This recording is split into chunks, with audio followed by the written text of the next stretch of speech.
아비아달 이야기를 하려고 합니다. 제목은 운명에 대하여입니다. 오늘 읽은 말씀을 이해하려면 몇 가지 사건들을 먼저 알아야 말씀을 더 잘 이해할 수 있습니다. 먼저 오늘 읽었던 말씀 한 절 더 읽을 텐데요. 지금 아비아달이 직분을 잃고 귀양 가는 장면을 나타내고 있습니다. 2장 26절 한 번 더 읽지요.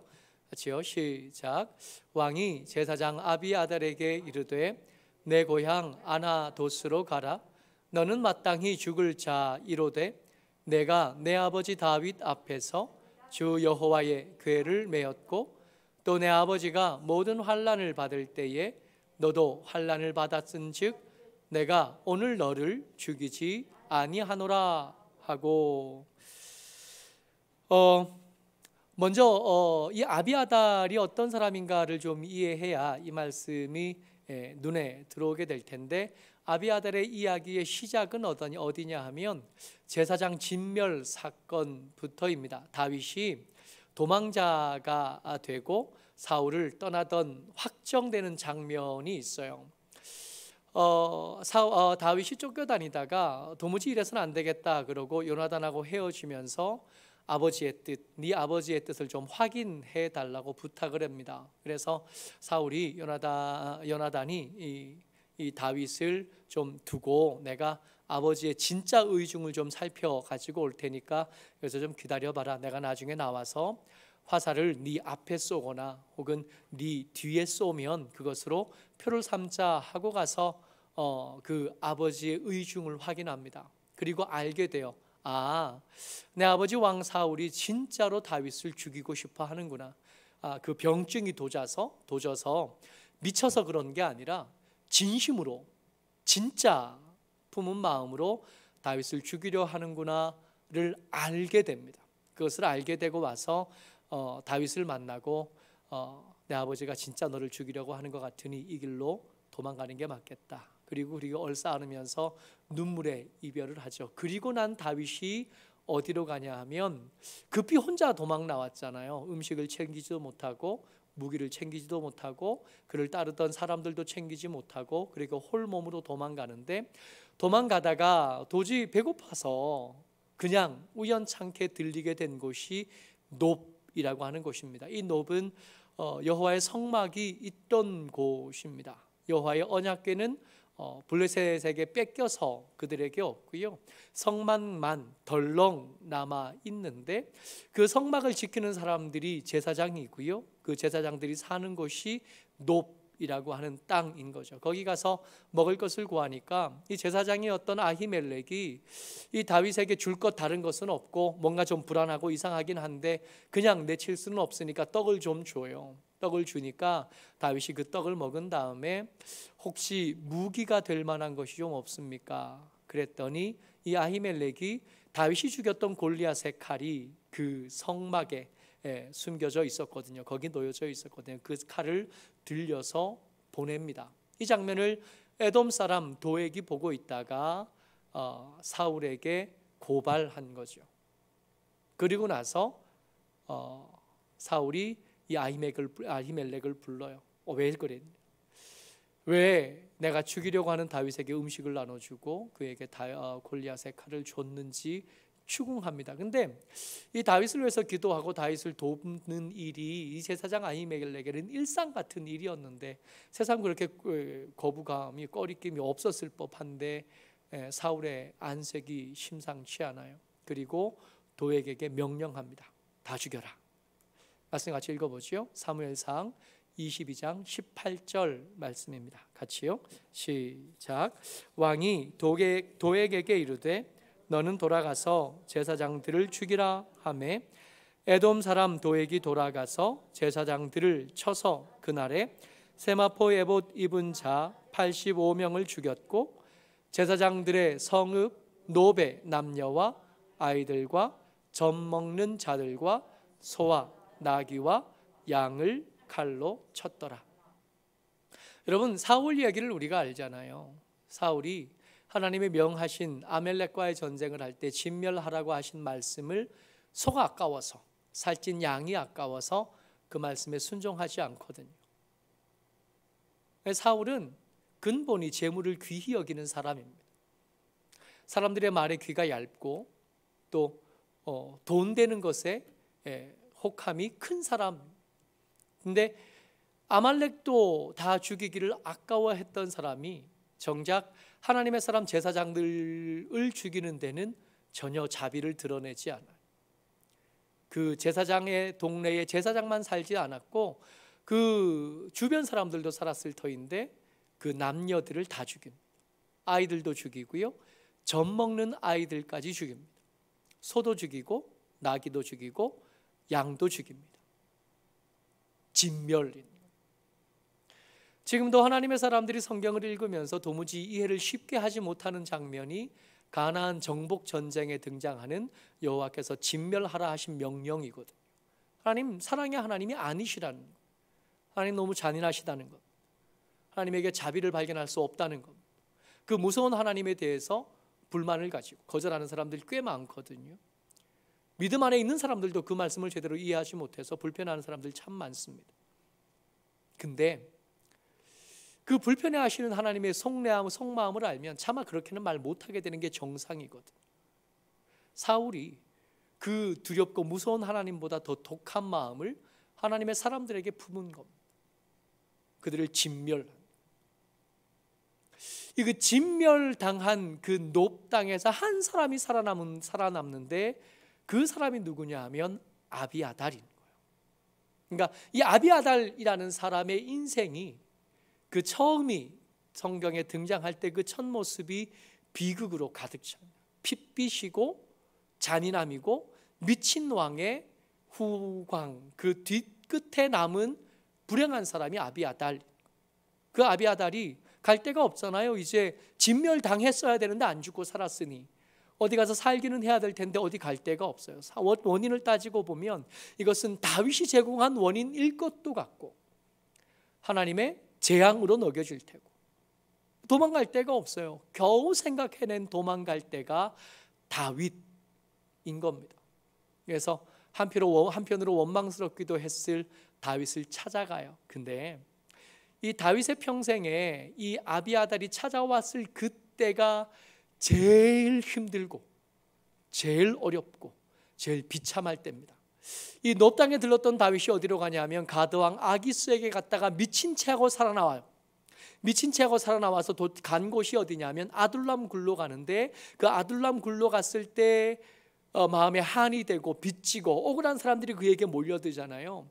혼자서 아둘람 굴에선 살 수 있는데 이 사람들을 먹여 살리는 곳으로는 아둘람이 불가능합니다. 그래서 어디로 가냐 하면 모압 미스베에 가서 거기서 그 모압 미스베 왕에게 의탁하려고 살려고 하는데 거기서 좀 살아보려고 하는데 선지자 나단이 찾아와서 하나님이 그러시는데 당신 여기 있으면 안 된대요. 유다 땅으로 돌아가야 된답니다. 그리고 돌아온 곳이 헤렛 풀가입니다.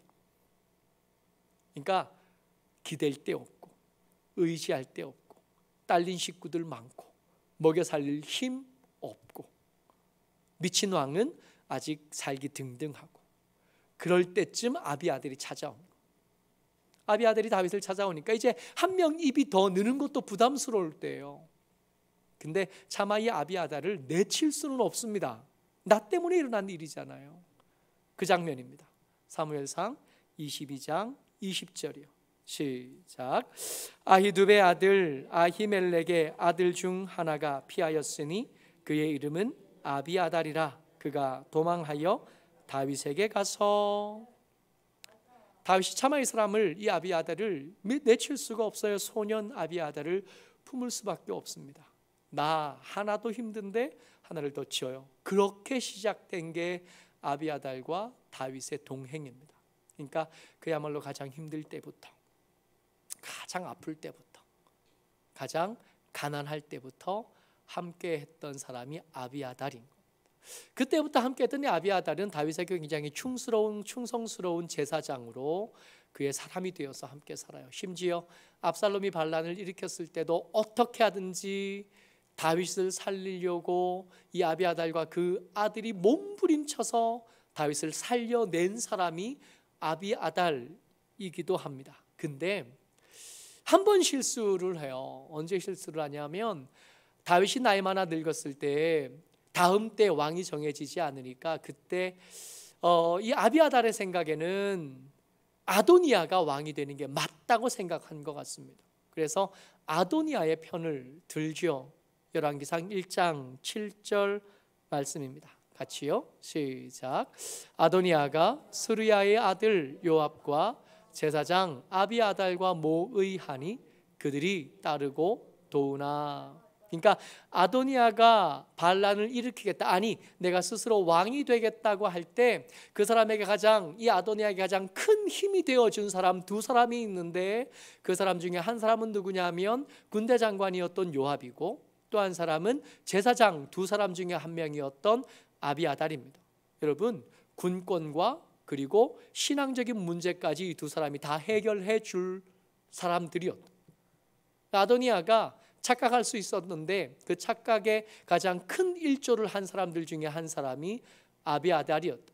그러니까 이 아비아달대로 생각대로 됐다면 아비아달은 그 삶의 그 제사장의 일들을 계속해 갈 건데 그게 안 된 거예요. 그러니까 이 일들에 대한 책임으로 지금 아나돗으로 귀양 가고 있는 겁니다. 요압은 죽었는데 아비아달은 안 죽었으니까 그것만 해도 구사일생이다, 이것만 해도 감사하지 하고 갈 수 있는 장면입니다. 근데 성경이 아비아달이 아나돗으로 귀양 갔습니다, 이제 제사장에서 파면되었습니다, 이렇게만 쓰면 이 이야기는 여기서 끝나면 되는데, 오늘 설교 제목이 뭐냐 하면 운명에 대하여인 거예요. 그렇게 이야기가 안 끝나는 겁니다. 여기서 왜 제가 운명 얘기를 꺼냈나 하는 거예요. 이 아비아달이 아나돗으로 쫓겨간 그 이야기를 쓰면서 성경이 그에다가 코멘트를 한 줄 더 달아놓습니다. 27절 말씀이에요. 같이 읽어보죠. 시작. 아비아달을 쫓아내어 여호와의 제사장 직분을 파면하니 여호와께서 실로에서 엘리의 집에 대하여 하신 말씀을 응하게 함이더라. 무슨 뜻이냐 하면 지금 아비아달이 제사장에서 파면당하고 아나돗으로 쫓겨가는 일이 단지 그냥 실패한 반정 때문이 아니라는 거예요. 아도니아를 지지했기 때문이 아니라는 거예요. 사독은 솔로몬을 지지하고 아비아달은 아도니아를 지지했는데 둘 중에 왕위를 누가 얻었냐 하면 솔로몬이 얻었잖아요. 그러니까 내가 선택을 잘못한 거예요. 이게 실수였던 거지. 내 선택에 실수가 있었고 충분히 심사숙고하지 않아서 생긴 문제로 보이는데, 성경은 이것을 그렇게 말씀하지 않으시고 이건 그렇게 단순하게 일어난 일이 아니라 실로에서 엘리의 집에 대하여 하신 말씀 때문에 일어난 일이야.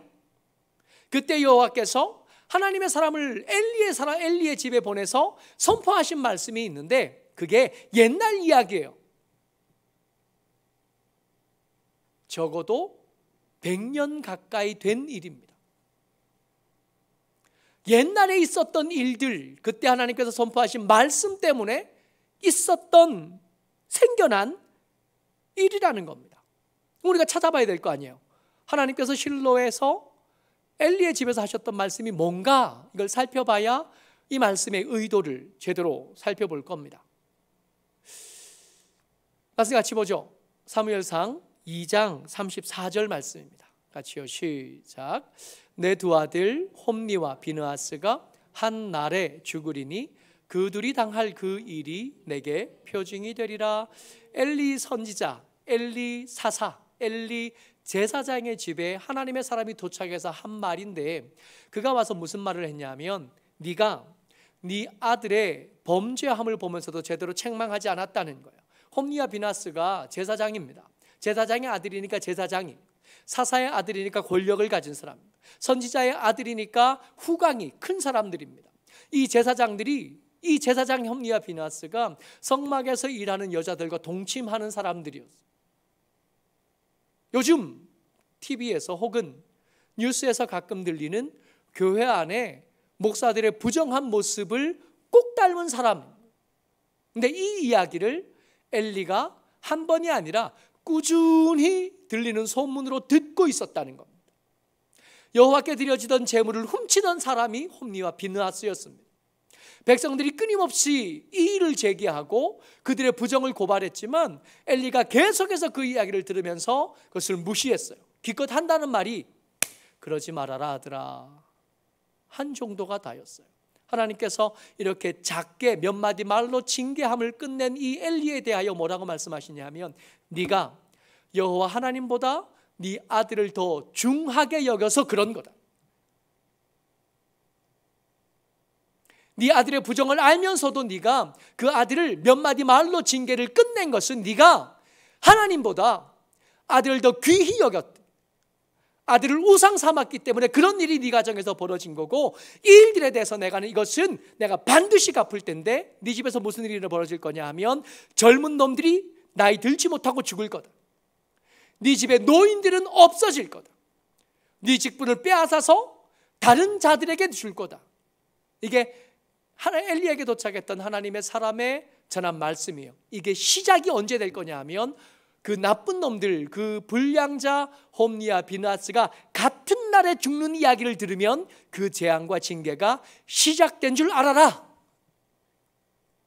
그러니까 엘리의 집안은 그때 이후로 제사장의 직분을 박탈당한 겁니다.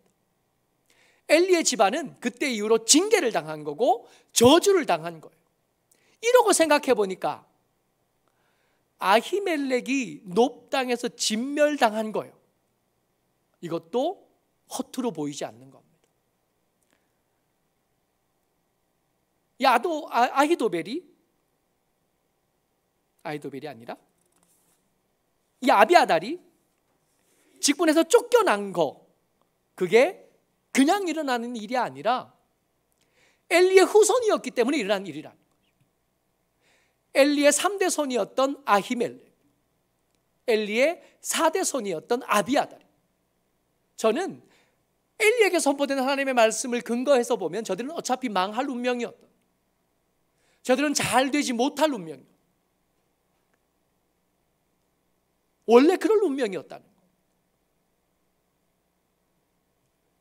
그래서 오늘 읽었던 이 열왕기상 2장의 말씀은 특히 아비아달을 향한 이 하나님의 말씀이 굉장히 무서워요. 운명이란 게 있네. 운명을 못 벗어나네. 흔히 사람들이 얘기하는 흙수저, 금수저, 그런 게 성경 안에도 있고 교회 안에도 있는 거네.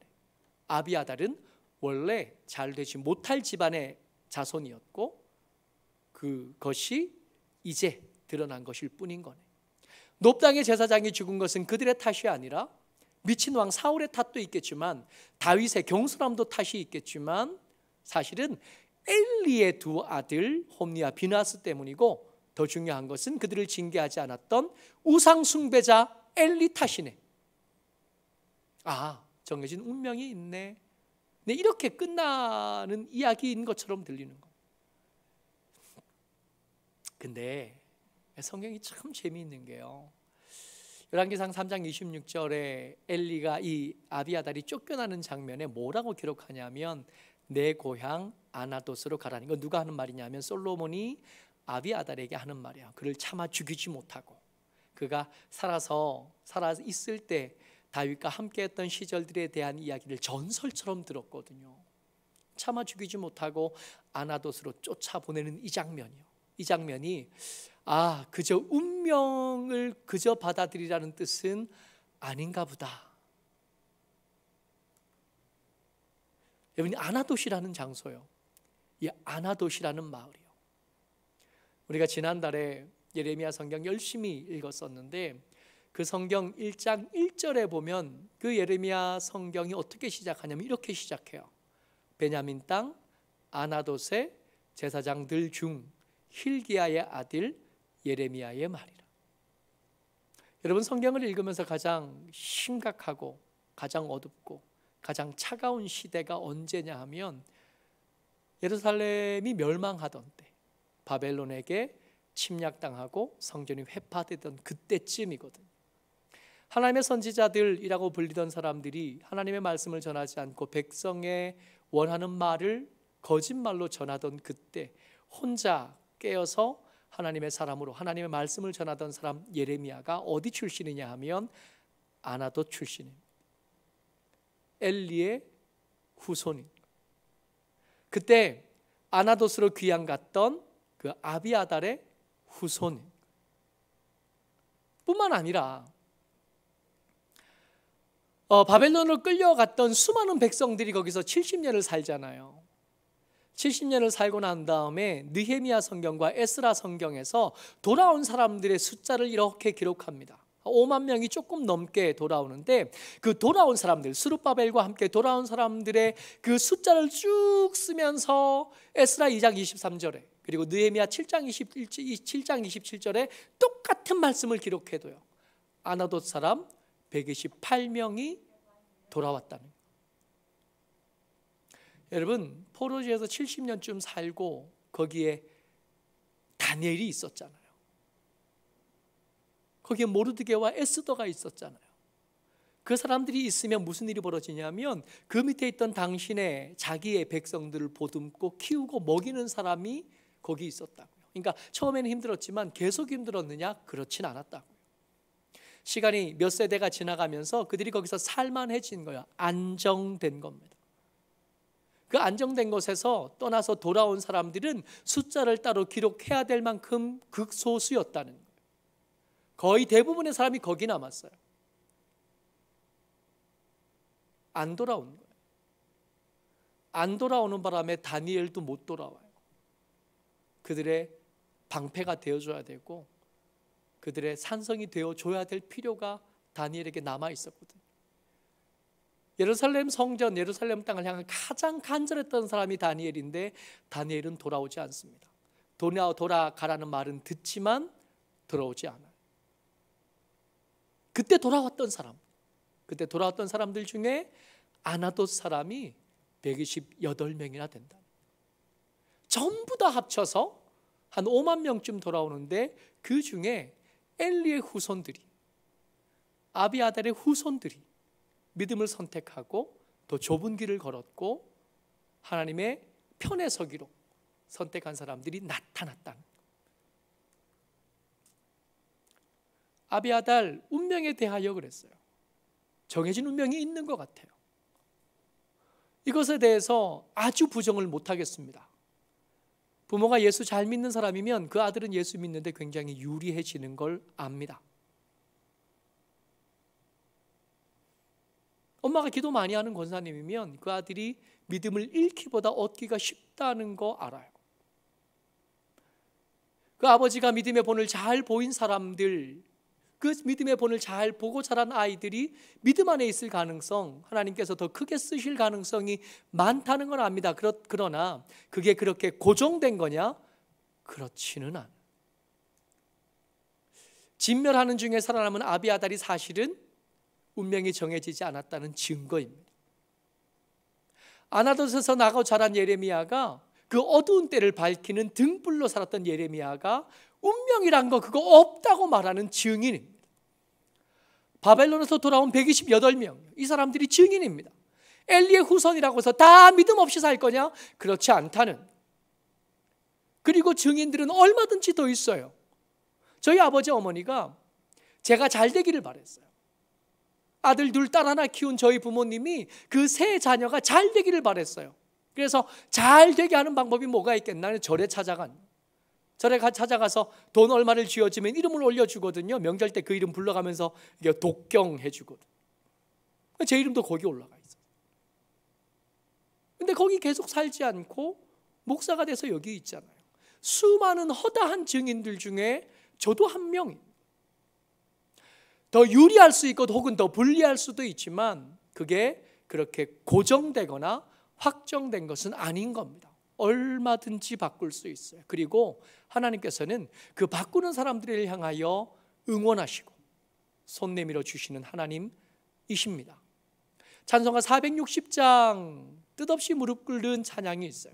그 찬양의 가사를 제가 좀 읽어드릴 텐데 460장 찬양 가사가 어떻게 되냐면 뜻없이 무릎 꿇는 그 복종이 아니요 운명에 맡겨 사는 그 생활 아니라 우리의 믿음 치솟아 독수리 날듯이 주 뜻이 이루어지이다 외치며 사나니. 운명에 기대 사는 건 믿음이 아니라는 거예요. 근데 여러분, 양날의 검입니다.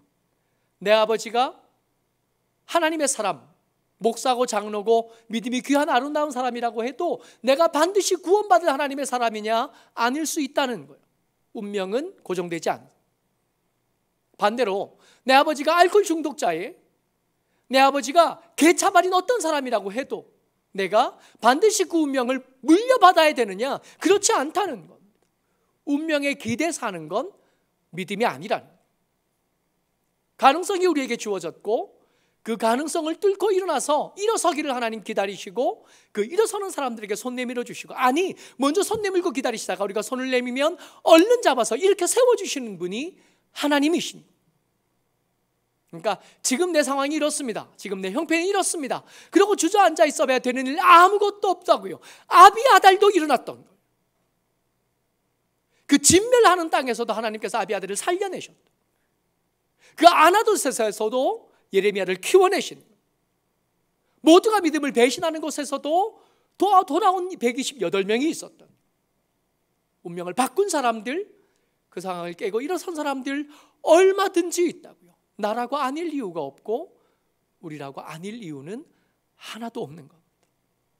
모쪼록 저와 여러분들 주의 은혜 가운데 내밀어 주신 손 더 이상 부끄럽게 하지 말고 얼른 잡고 주의 이끄시는 대로 일어나서 하나님의 사람으로 삶을 살아가는 저와 여러분 되시기를 주의 이름으로 축복합니다. 아멘.